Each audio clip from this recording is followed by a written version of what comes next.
Now, host A's default gateway has the actual traffic meant for the destination.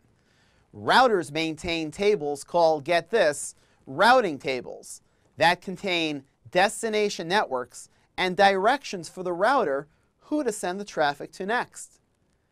If the router's routing table doesn't have knowledge of the destination network, it can have a default route, which means a specific router interface on a different router to send traffic to. That other router interface will have a better idea of how to get to the destination. Without knowledge of the destination network or a default route, a router will drop a packet and send an error message back to the source through a protocol known as ICMP, Internet Control Message Protocol. In this story, host A's default gateway looks in its routing table and sees that the next router interface the packet should go to is the left interface of R2.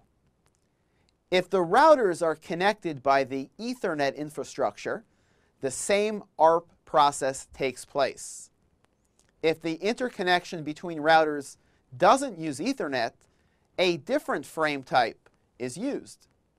For example, wireless NICs use 802.11 frames instead of Ethernet frames. The same IP packet just has a different encapsulating frame. Point-to-point, directly connected serial interfaces using protocols like PPP or HDLC don't even need to deal with MAC addresses in their frames that encapsulate IP packets, since their connection is just like a tunnel. There's only one way in and only one way out. For this story, we'll just say all interfaces are Ethernet. There may be switches and PCs between these two router interfaces, but with or without, the story and communication between routers in this case is exactly the same. R1 sends an ARP request, a broadcast heard and read by every device on the network saying, if your IP address is 10.10.299, I need your MAC address. The left interface of R2 sends a unicast ARP reply back to R1 with its MAC address.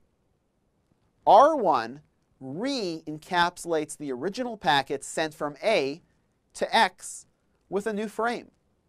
The new source MAC address represents the right interface of R1, and the new destination MAC address represents the left interface of R2. R2 accepts the frame on its left interface, sees that the MAC address is its MAC address. Then R2 inspects the destination IP address, and it isn't its IP address. R2's right interface then ARPs, looking for the MAC address of R3's left interface.